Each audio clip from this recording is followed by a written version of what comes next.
বিশ্বাস করবেন না, এক আঁটি পেঁয়াজের চারা থেকে এত পেঁয়াজ হবে আমি নিজেই অবাক হয়ে গেছি। Welcome my new blog. আসসালামু আলাইকুম। সবাই কেমন আছেন? আশা করি অনেক ভালো আছেন। যে যেখান থেকে দেখছেন সবাইকে স্বাগত জানিয়ে আজকে এই এপিসোডটি শুরু করতে যাচ্ছি। তাহলে চলেন শুরু করা যাক। বিকেলের আকাশটা ছিল অনেক মেঘলা। ভাবলাম ছাদে উঠে গিয়ে দেখি ছাদ বাগানের কি অবস্থা। আমার নানি আগেই ছাদে উঠে চলে এসেছে। আর আমরা কে কে ছিলাম জানেন? আমি, আমার মা আর আমার নানি। আমরা তিনজন মিলে চলে এসেছি আমাদের ছাদ বাগানে। আজকে বিকেলের একটু সুন্দর সময় আপনাদের মাঝে শেয়ার করতে চলে আসলাম। আজকে বিকালে ছাদ বাগানে আসার একটা বিশেষ কারণ আছে। আমরা ভাবলাম একটু পেঁয়াজ তুলে দেখি কেমন হয়েছে আমাদের চাষ। আর আজকে কিন্তু মেঘলা আকাশ ছিল, বৃষ্টিতে ভিজে গেলে পেঁয়াজটা পচে যেতে পারে। সেজন্য ভাবলাম পেঁয়াজটা আমরা আজকে তুলে নেব। আপনাদেরকে আগেই বলে রাখি, এবারই আমরা প্রথম ছাদ বাগানে পেঁয়াজ চাষ করলাম।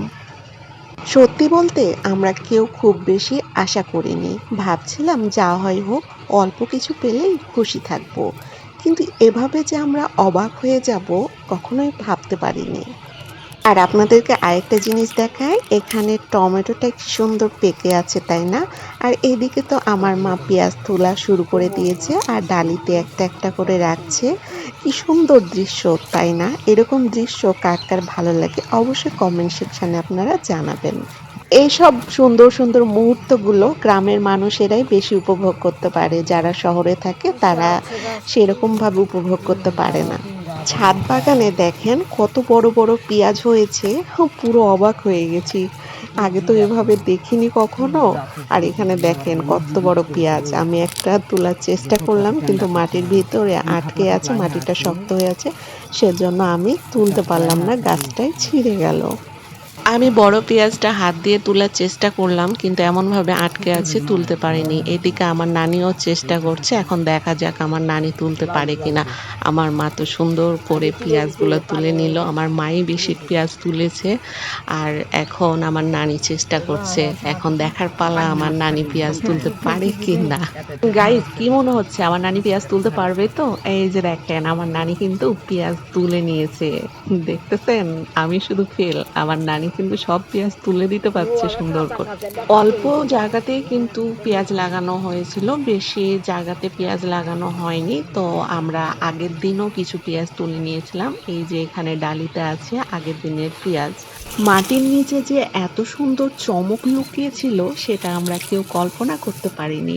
বিশ্বাস করবেন না, পেঁয়াজগুলো এত সুন্দর সুন্দর, মানে রোদে দিলে তো মনে হয় যে চিকচিক করছে পেঁয়াজগুলো। এক আঁটি পেঁয়াজের চারায় এতগুলো পেঁয়াজ তুলতে তুলতে তো আমরা নিজেরাই অবাক হয়ে যাচ্ছি। ওইদিকে তো আমার মা আর নানি পেঁয়াজ তুলতে ব্যস্ত আর আমি একটু এদিক ওদিক ঘুরে বেড়াচ্ছি। আর আপনারা দেখতেই তো পাচ্ছেন কতটুকু জায়গাতে পেঁয়াজগুলো হয়েছিল। আর এদিকে আমরা কিন্তু টমেটো লাগিয়েছিলাম, এখন প্রায় শেষ, তার জন্য পচে যেতে শুরু করেছে।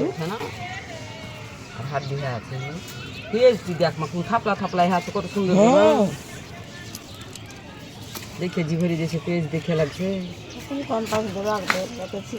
আমার মা পেঁয়াজ তুলতেছে এত খুশি, বলতেছে পেঁয়াজ পেয়ে তো মনটা আমার ভরেই গেল। ভাবতেছি টমেটোটা তুলে নেব। এই যে পেকে গেছে, আমি টমেটোটা তুলে নিলাম, কি সুন্দর হয়ে গেছে। এখানেও নষ্ট, এখানে একটা আছে, এটা তুলে নেব। তুলে নিয়েছি, দুইটা পাকা টমেটো পেয়েছিলাম, তুলে নিয়েছি। আর আব্বা হাসতে হাসতে বলছে, দেখছো যত্ন করলে মাটি কখনো খালি হাতে ফিরায় না। এই যে অনেকগুলো পেঁয়াজ তোলা হয়ে গেছে ডালিতে। আমার মা এখন দেখাচ্ছে যে কতগুলো পেঁয়াজ। সত্যি বলতে নিজের হাতে ফলানো জিনিসের আনন্দটাই আলাদা। আজকের মতো এখানেই শেষ করছি। ভালো লাগলে ভিডিওতে লাইক, কমেন্ট আর শেয়ার করতে ভুলবেন না। আল্লাহ হাফেজ।